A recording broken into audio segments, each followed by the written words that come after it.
Hey guys, I'm here with my friend Ray Higdon, also high school alum, fellow Mariner High Triton from back in the day, the 90s. And I brought Ray on because one, we're friends, but two, a video he did caught my eye. And it was about it was called his apology. And it was an apology to his Heavenly Father. And it really struck me, Ray. And so I wanted to bring you on, and you're cool enough to come on and talk about it. So um, thank you for being on and talk about that video, man. I appreciate it. Yeah, man, for sure. I've gotten a lot of messages of support and hope, and people that needed to hear that message, and so I'm happy to expand on it. I'm happy to help wherever I'm called to help. Yeah, and I'd appreciate that. And so, like, what I wanted to go a little deeper on is that, like, this your video, by the way, and I want you to kind of retell a little bit of the story if you don't mind here in a second. But like, what really caught me about your video was we've been friends for a long time, and you are really well established. Okay, you have a huge following. I don't know your exact social media numbers, but like, you got a lot of people, man, eyeballs on you. You're constantly putting out content. You're super successful and pretty risky. Not risky, maybe not the right word. But like religion's it's a touchy subject for some people. And how did you let's hear the story first, man. I'm sorry, dude. I'm trying to think of the right way to ask you this, and I'm struggling. So you tell the story about what happened, and then let's dig into like the business side of it and like how the people that knew you took it and everything else. Is that okay? Yeah, I mean, I think to really get the context, I'll have to share a couple things leading up to it. Okay. Um, Hey, forgive me, man, for not being able to know how to spit that question out. Like, no, it's all right. It's all good. Yeah. It's all good. It's not your standard, how'd you build your business or, whatever kind of question. It's a not a question people ask a lot. So for up until like probably 2000, either 10 or 11. So I'm 45 now. So that would put me, 34, let's say, up until the age of like maybe 34, 35, something like that. I was always proving myself, and I was always, beating on my chest and like, look at me, look at you.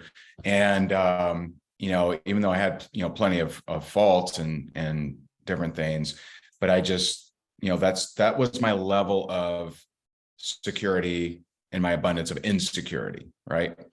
And so there was an event where I was asked to speak in Myrtle Beach. I was building a sales team, and one of my guys asked me to come up and speak in his area in Myrtle Beach. And so I go and I do my standard presentation, and then I just got this feeling, voice, nudge, I don't know what you would call it. And it said, talk about your dad.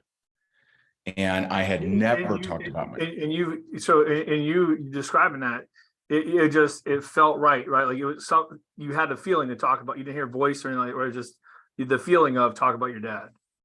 It's hard, looking back, I was so disconnected and my mind was such mental chatter, and I was just so non-present with so this was 10 years ago. Yeah, I mean, this was 10, 11 years ago. Okay, gotcha. And so I do it, right? And I'm just like, all right, I'm gonna talk about my dad. So I shared that I hadn't talked to my dad in 13, like, just from 2009, I hadn't talked to my dad in 13 years. I went to a seminar, and I realized repair relationship with dad was on a to-do list with no priority. And I know that, to-do list with no priority, you lose the opportunity. Right. So he had never, at that point, he had never met my sons, who at the time were 9 and 10. And so, like, day 2 of this seminar that I went to, I called him up, apologized, and I had every reason, I didn't grow up in the best situations, but I reconnected with him, and He flew me and my sons up there, and after that, I came home and it was like something was different. I showed up different, and that's actually what got me out of like. After that, it was 1 week later, I found an opportunity that I went and got out of foreclosure, started making millions of dollars, et cetera and so forth. And so, but that event in Myrtle Beach was the first time I ever shared that story. And I was never vulnerable before that point in my life. And so I shared that story, and Kenneth, the guy that had asked me to speak, when I finish, he comes walking down the hall, the aisle, just crying and stuff. And I'm like, man, that hit you hard. And he said, I can't believe you just shared that story. I haven't talked to my dad in 17 years. And tomorrow I fly out for his funeral. Right. I'm like, whoa, like, holy crap. And so at the time, I didn't know what was happening, but it was like a softening of the heart and a realization that me pounding my chest and me pretending to be perfect was just not the move, and being more vulnerable. So throughout my career, I've just trained myself to be more vulnerable, to share some of the things that I've struggled with, to share my past, to share,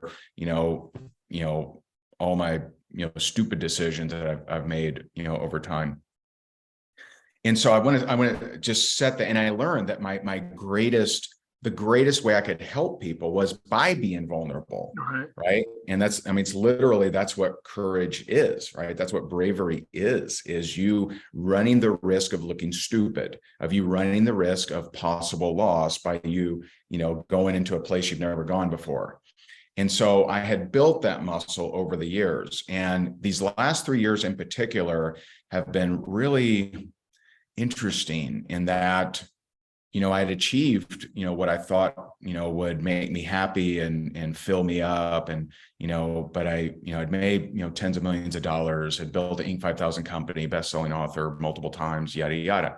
But none of that stuff made me feel any better about myself. I still felt like there was some hole in me that I was trying to fill, and I was trying to fill it with all kinds of different things, right? Spending money, working, right? I mean, being a workaholic was definitely my coping mechanism of trying to, fill something up that can't be filled with that. And so this will bring us, to the making of that video. So 3 weeks ago today, let me rewind, first. This is your floor, dude. You tell, I love this story. There you go. So, it was probably maybe a month and a half ago, maybe 2 months ago. My wife was hired to speak at an event in Nashville, a women's event. And she's a realtor here in Naples. And, she's done a lot of training alongside me for, 10 years. And she met a guy there, and she just, for whatever reason, she thought, him and Ray would hit it off. And so she's like, hey, I met this guy. I think you guys should connect. I'm like, all right, whatever. And so, we connect, and I'm on the phone with him for like 5 minutes. And he's like, I see a huge vision for you and God. And I'm like what, bro? I'm spiritual. Right? He went in for the close pretty quick, huh?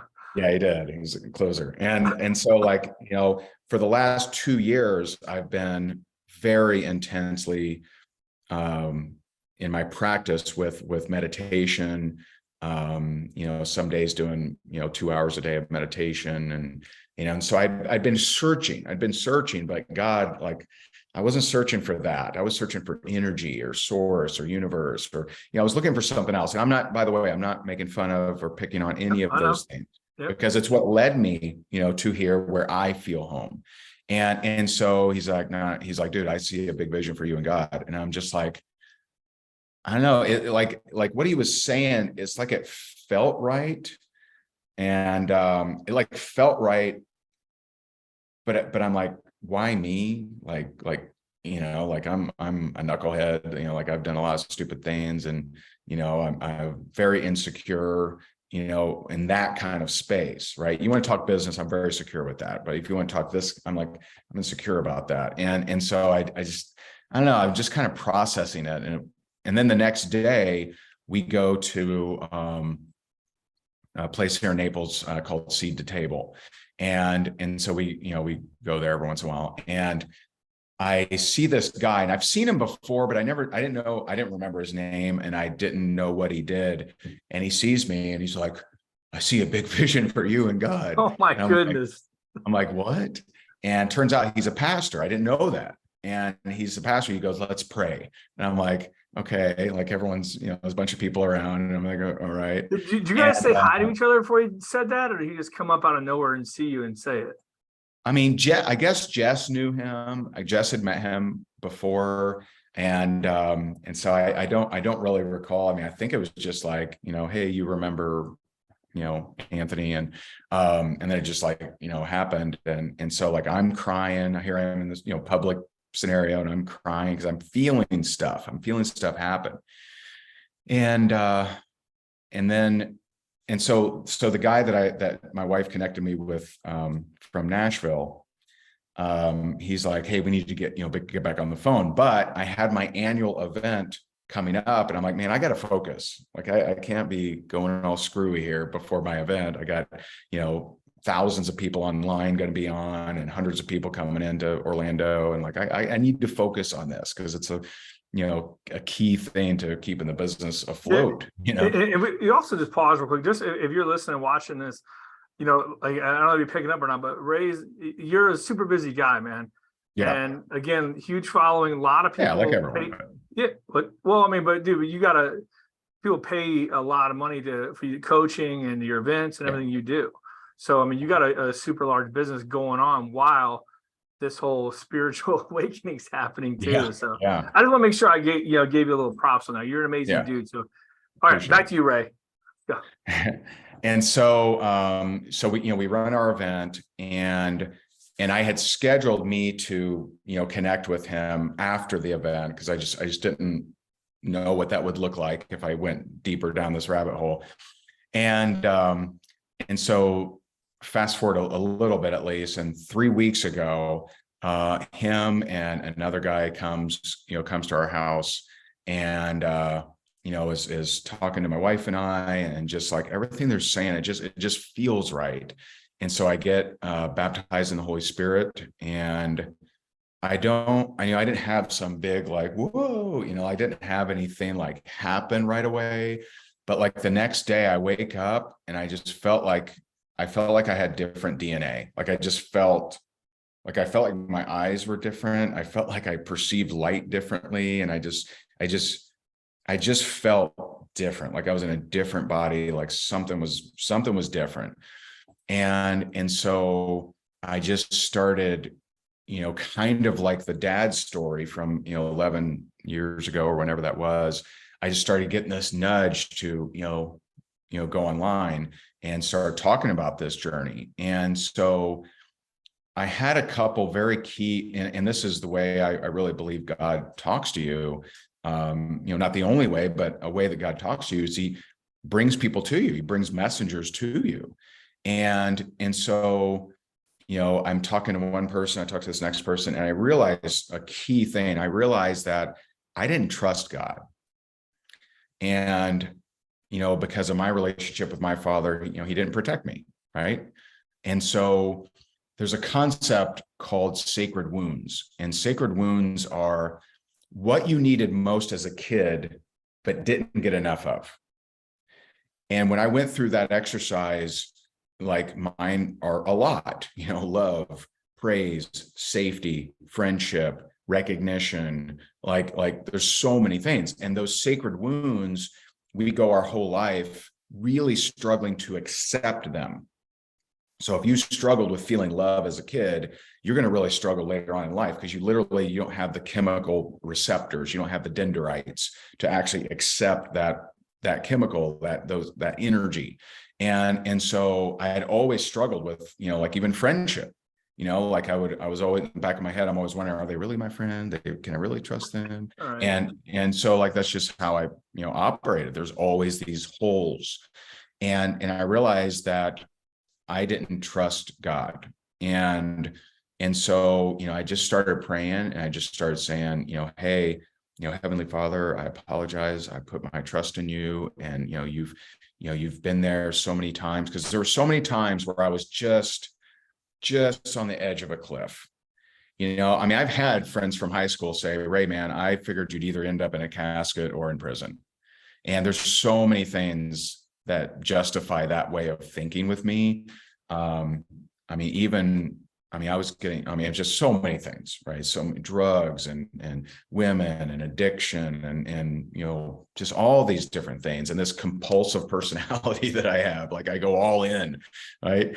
And so, but there's so many times that things got disrupted, that I'm going down this path, and all of a sudden something was there, and I could see it for the first time, that was God's helping hand, that was God bringing me someone, that was God giving me a reprieve, that was God sending me a message to change.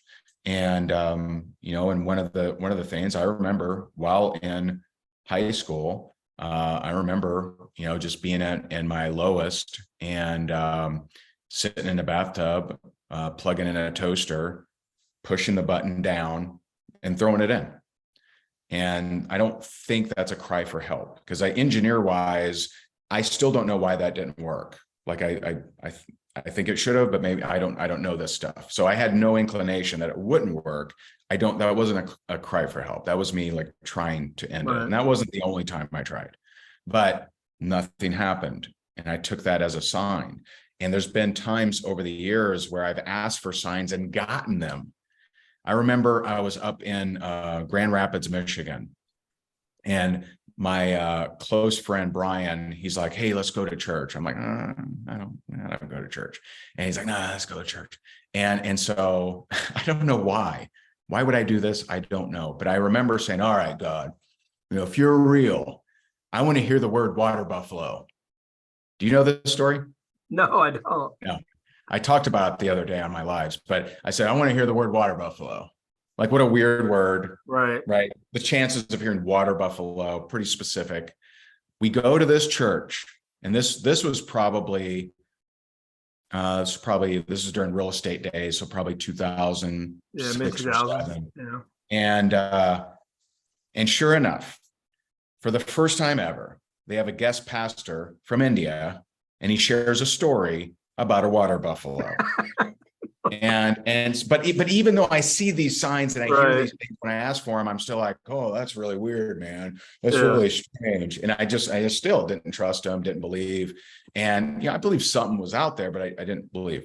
And so I just got down on my hands and knees, and I just prayed, and I just said, "Listen, I put my trust in you. I offload my burdens to you. I'm not strong enough to do this. Please guide me. Please give me clarity of purpose, clarity of mission. Please, give me direction. What am I supposed to do?" And it was just clear that I needed to start being bold and proclaiming my, trust in God, and proclaiming my, giving my life to Christ. And so, I go live with, that video, my apology video, which is, I think on Facebook it has like 34,000 views, and on YouTube we just uploaded to YouTube not too long ago. It's got a couple thousand views. And I just do it, and I start getting so many messages. And here, the wildest thing, man, I had to have had at least like 200 people message me and say that they had been called to pray for me for years. Like, some of these people were like waking up in the middle of the night with my name, and they're like praying for me. And it's like, and some of these people I'd never even met. Like, it was so weird. And so, but it's just confirmation. It's just confirmation of how much God loves us, and how much God, wants us to, find our path and find his love. And I will tell you that there's been someone asked me the other day, they're like, "Well, what's been the biggest change, since you gave your life to Christ? Like, what have you seen?" And, so it's, it's not like these, massive riches or treasure chest or something like that. But the most noticeable thing is I don't have that hole anymore.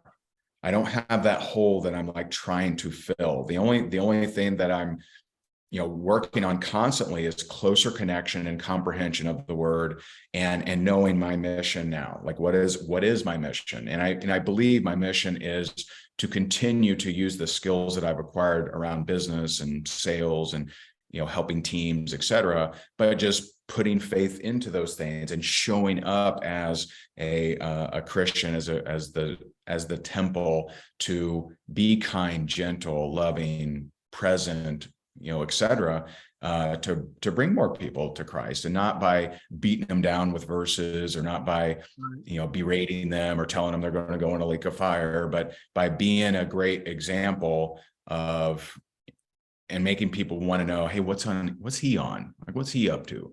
And so I've been going live every single day since, for the last 3 weeks. I do a 9 a.m. Eastern, just walk in faith kind of, talk, where I go through verses and, give my, 2 cents on them.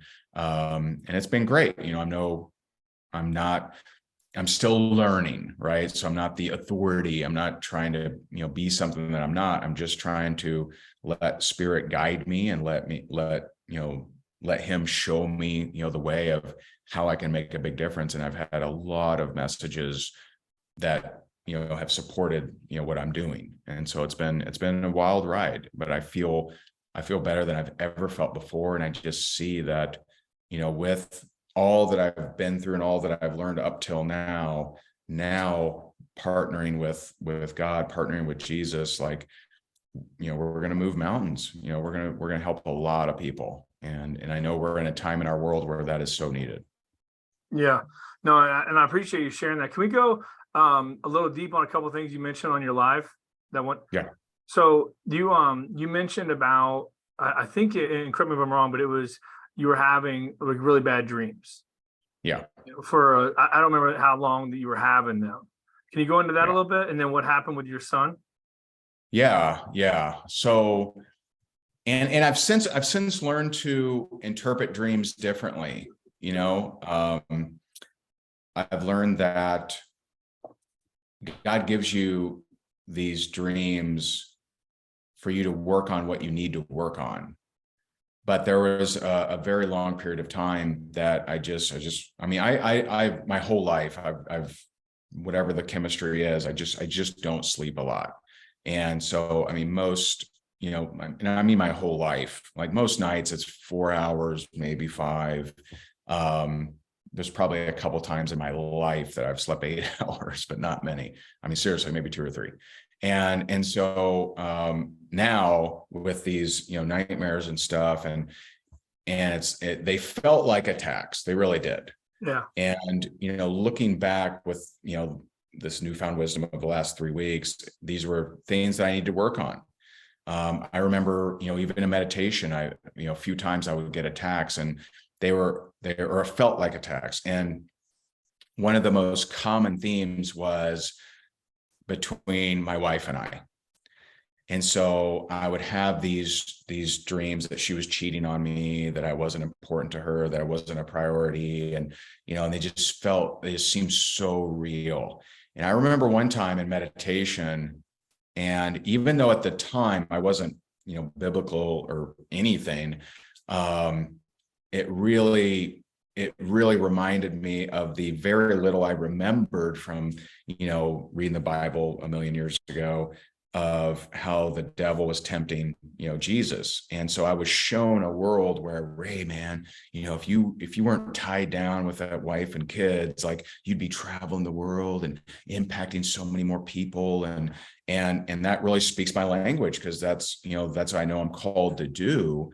But why does it have to be without her? You know what I mean? And it was just so compelling, convincing. And then it took a turn and was, she's cheating on you and this kind of stuff. And so there's a very concerted effort for me to start questioning my marriage, or you could take it now, how I look at it, as it was showing me where I could be attacked and where I was weak, and that I needed to get better at that. So our relationship is actually better than it's ever been.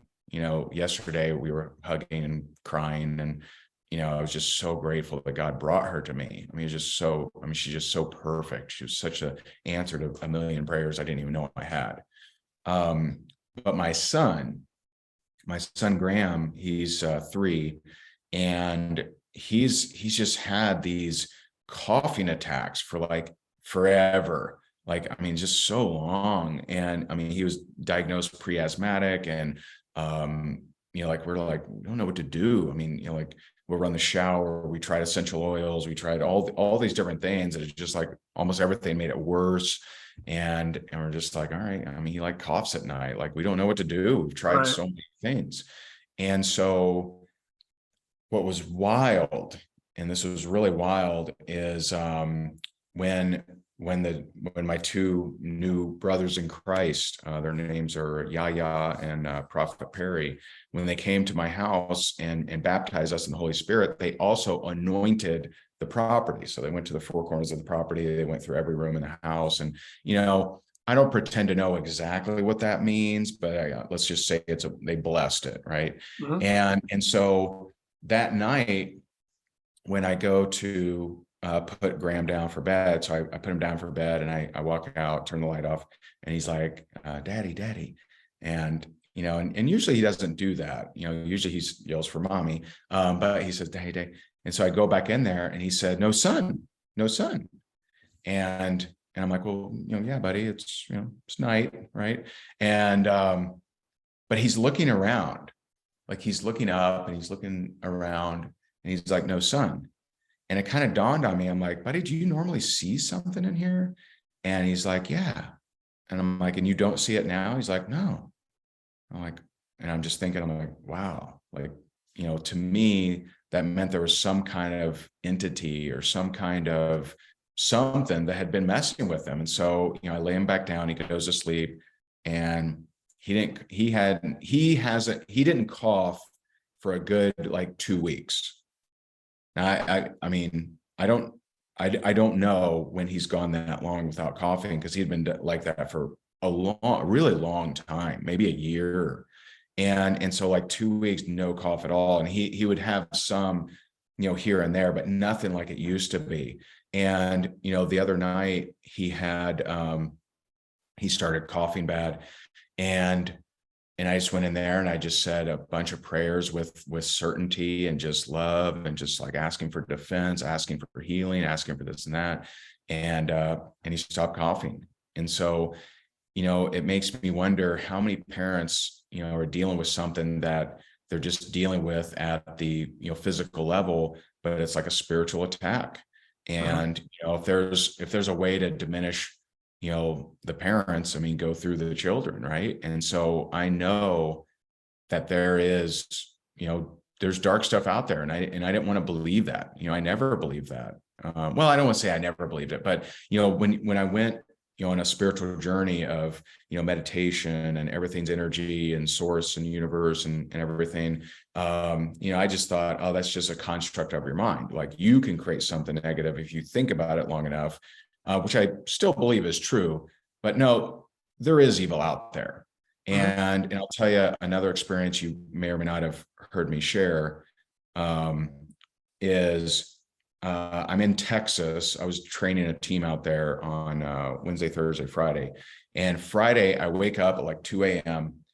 and I can't get it out of my head. Like sometimes you get a song stuck, and like an earworm, I think they call it, or something, like something stuck in your head. I had this image stuck in my brain, and it was about the Balenciaga stuff.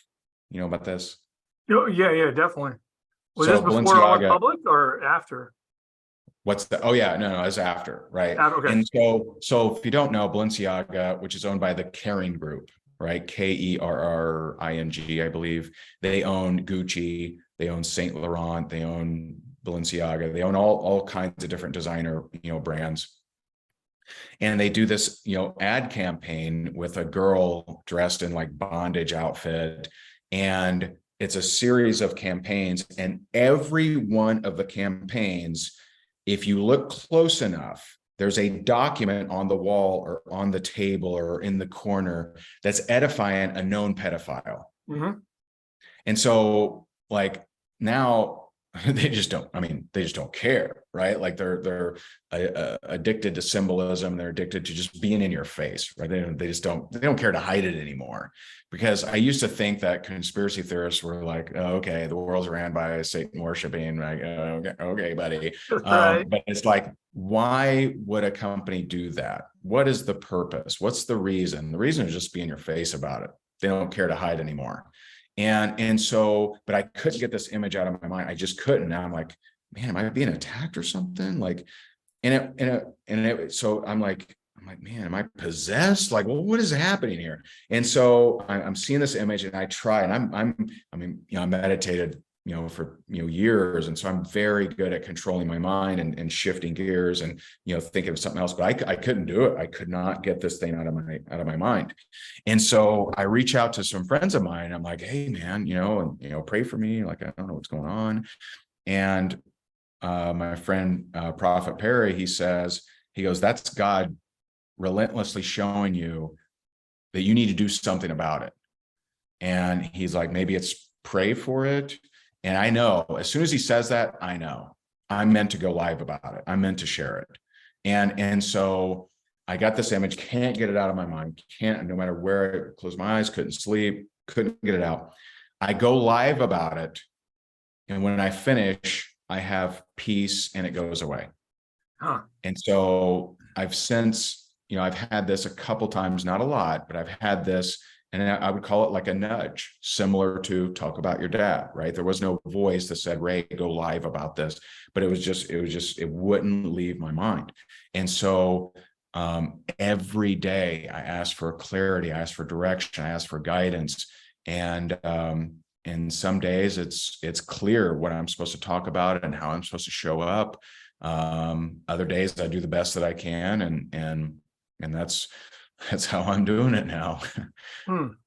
So that, with that, what I was really curious about as well for you is because of your audience that you have, like what was the pushback? Did you deal with, one of your posts made me laugh, dude, when you're like, you really upgraded your haters or something? Like I laughed at that. Was pretty funny, but like, can you go into that a little bit? Like what's been the pushback from it?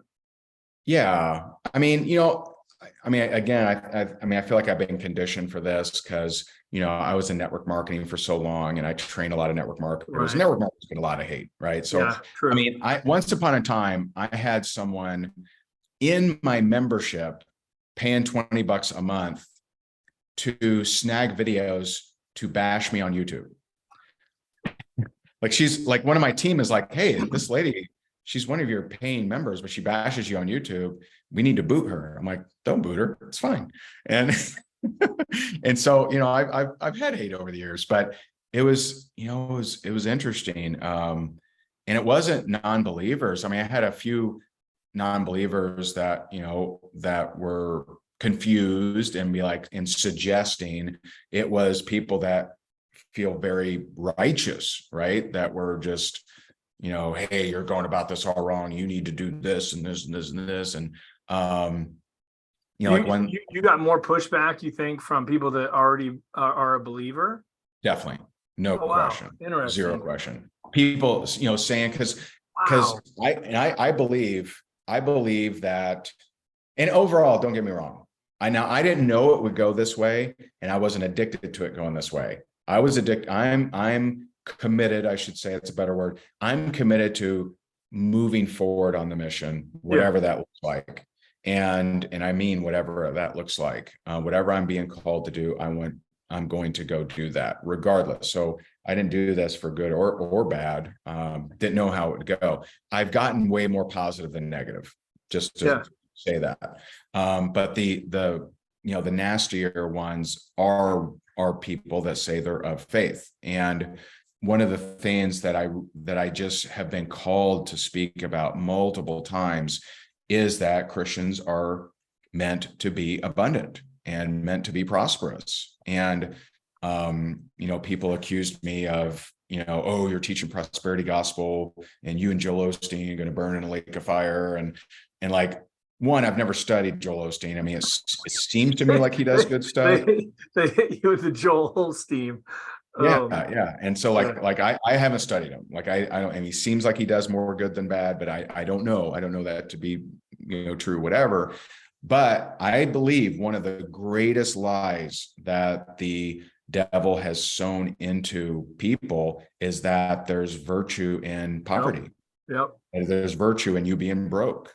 yep, Because, think about it, if Christians are broke and busted and can't afford, to keep their health in check, like who benefits? God benefits from, he wants us to be examples, but he's going to make us broke and right, non-influential. Like, let's say that, for example, let's say that you impact so many people that you become a billionaire, but you're someone of faith and you're someone filled with joy and you're the best giver in town. You give away 90% of what you make. Like, don't you think you're going to be able to sit down at the table with other billionaires and literally impact, these guys that have, Amazon at one point, I know they have more now, but at one point they had 600,000 employees. Like, what if you were able to sit down with Bezos or whoever, and they want to be more like you, right? That's influence, right? mhm, Influence isn't I'm begging on the street corner and hardly anyone ever sees me or wants to follow me on social media. Like, the devil wants you broke. The devil wants you, with hardly anyone ever hearing your message, because then you're nice and safe. You're in a tiny little box. And that doesn't mean that you can't do good if you don't have much money. It just means you can do more good with more money, and you can impact more, and more people will listen to you. And how do we, you don't convert people by shaming them like so many, did to me. And, you don't convert people by shaming them. That just, they're like, screw you, buddy. I can see that you're not very godly, so I don't want to mhm. be like you, right? You do it by being a great example, by being the best tipper, by being the best giver. If you talk to waiters or waitresses, ask them what's their least favorite day to work, and they'll say Sunday. The after church, The people from church are the worst tippers. worst tippers. Ask any waiter or waitress, and that's not how it should be. It shouldn't be that way. Right. And don't be the fervent believer and amazing individual inside that building, and then walk out and be unkind to everybody else outside the building. That's not Yep. the way to live. And so I've been really called to, to share that message. And today, the passage that I really drilled into was 1 Peter 3:15. But in your hearts, sanctify Christ as Lord. Always be prepared to give a defense to everyone who asks you the reason for the hope that is in you, but respond with gentleness and respect. Now, if a lot of people don't respond with gentleness and respect, right? They have the spiritual maturity of damnation or salvation. That's where they are, level 1, right? And so if all you can talk about is damnation, salvation, then you're just not at a very high spiritual maturity level, right? We have to show up as kind. We have to be gentle. And I've had to learn this lesson only a dozen times so far. And, because when I see someone show up in that self-righteous way, in that damning way, in that unkind way, it has pushed my buttons in the past, and makes me want to call them out and judge them, and then I'm just like them. Yeah. No, and I agree with the devil in poverty. I think really what happens a lot of times is the struggle for especially Christians. The struggle becomes their identity as well. They are tied to, that they're doing all this for God, and I'm still here, and like, I completely agree with you that abundant mindset of like, how much more good can we do? Yeah. Just in your charity, like you mentioned tipping, but like we both sponsor things, like all that stuff. I mean, like the more you have, the more you can give. And Yeah. I completely agree with that. So two more questions. One, what advice would you give someone that's just like you, right? That has a good following going? Because I almost look at it as like, religion and politics, right? Those are the two things that you want to, and listen, follow me on Facebook a little bit, and I can jump into the political realm, right? We're talking about conspiracies and stuff. But there's just Yeah. spoiler alerts, right? You know that, right? Conspiracy, Yeah. just spoiler alerts. So I could go off the rails some. So I struggle with that myself, where it's like, hey, I want, you feel so strongly about your country, right? Or you feel so strongly about your faith, or feel so strongly about whatever it is, and Yeah. like you just want to, you're like, dang, I want to talk about this, but I also don't want to alienate whatever, half of the people that know me, or 30% of them, or whatever. So like, what advice would you give to people that are like in your shoes, that want to maybe step out, a little more? Yeah. So, I mean, as I don't know, crass, maybe, I don't know, as weird as it sounds, it's really understanding marketing. And so, for example, if I'm a doctor, I used this example the other day. If I'm a doctor and I give you all my rules up front, right? Hey, come see me and be a doctor, but you better not be drinking or smoking or eating donuts, because those aren't allowed here. I don't want to see you. Better be exercising every day, but hey, come let me be your doctor. Right. So if I give you every rule, right, every here's the things that you better be doing, and that's in my marketing. So I put it on billboards, donut with a slash through it, and treadmill, thumbs up, right? So if I tell you all my rules up front, then I'm only going to attract people that are like, yeah, I agree with all those things. I don't eat donuts. But that's not the mission of Christ. You get the idea here? And so Yeah. what brought people to Christ? Healing and wisdom, love, kindness, joy, happiness, right? Those are the things that brought. Now, once you're in closer, okay, let me share with you some of the bylaws. Let me share with you some of the details of what this life looks like. And same thing what your doctor would do, right? Your doctor would say, hey, you probably should lay off the donuts. I know that wasn't on my billboard, but right. And so you have to think, think like a good promoter, think like a good marketer. So, not, damning people, not, how can you add value to people's lives? Sometimes people just need to hear a good prayer, right? Sharing a good verse and what it means to you. And not saying, don't read this if you gay, right? Like you don't have to do that. You don't have to put your rules, up front in the billboard, Right. right? Like provide value, and so like, you can have like a lot of people, they find safety, but they don't reach anyone that doesn't already resonate with the message, but they find safety in the men's group or in the Facebook group where we all gather together and we talk, and no one else can hear because you had to agree to the rules to even come into this group. I'm just going public. I mean, I got 340,000 or 340 something thousand fans on Facebook and 140,000 on Instagram. And I'm just going live. Some people like it, some people don't, but I'm not damning anybody. I'm telling, hey, if you believe this way, you should be kind and gentle and whatever. And if people ask me questions, I share my my concepts with them and what I believe. I don't tell them that they're wrong to believe what they believe. Right? They would have to get in closer to the campfire for them to learn that kind of stuff. And so thinking like a good marketer of what are good messages that people need to hear. There are so many great verses that, I had no idea. I mean, I'm studying the word like hours a day now, because I'm just, obsessed with it. I want to get better. I want to increase my wisdom. And so just think like, how can you show up as that beacon of light that helps people, inspires people, etc. And, whether they believe or not. Right. So you're not, giving them the fire breather approach. You don't recommend that. Especially not in a marketing scenario, right? I mean, that's just, if you want to talk about it inside the building where people have already agreed to those, kind of concepts, go for it. I'm not saying not to, but that's not a good marketing campaign. Yeah, you mentioned about Bible verses and stuff, and some of the things, like, it's always, when we were going through, and you went through it too, 08, 09, that whole meltdown where it was like just pure carnage, and like I was massively struggling, massively. I mean, we were broke as hell, and my wife really turned me around when she hey, I'm concerned, about you right now. And, she gave me a Bible verse. It was Matthew 6. And anyways, it's a awesome verse, but I share it every time, like after Hurricane Ian.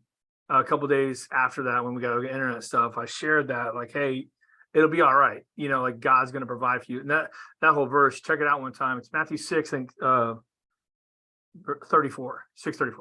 Okay. Yeah, but I'll text you too when we're done. But Okay. anyhow, it's a really good verse about, but it basically boils down to why are you worrying? Why do you have this anxiety? God provides for everything else out there. Why won't he provide for you? And man, when I read that, dude, instantly, like I just everything changed. The mindset changed, the worry melted away. And it's like, oh, you're right. And that's why my wife is so wise, like to do that. And I bust that verse out probably, I don't know, once a year. You get stressed out or something, you remember that. But every Yeah. time I share that verse on social during what I know are stressful times for people, the comments you get are just, thank you, I needed this. Wow, I needed to hear this today. All of that stuff. And those little, I think sometimes people just don't know how loaded the Bible is Yeah. with wisdom. Yeah. And so, dude, I love this stuff. I appreciate you sharing everything. What's the future for you now? That was my other question. What's Ray Higdon? What's the path you're on now, man? For the time being, it's to, continue what I'm doing, but mixing faith into it, continuing to share my journey. And then with, companies I work with, entrepreneurs I work with, to, share more of my faith.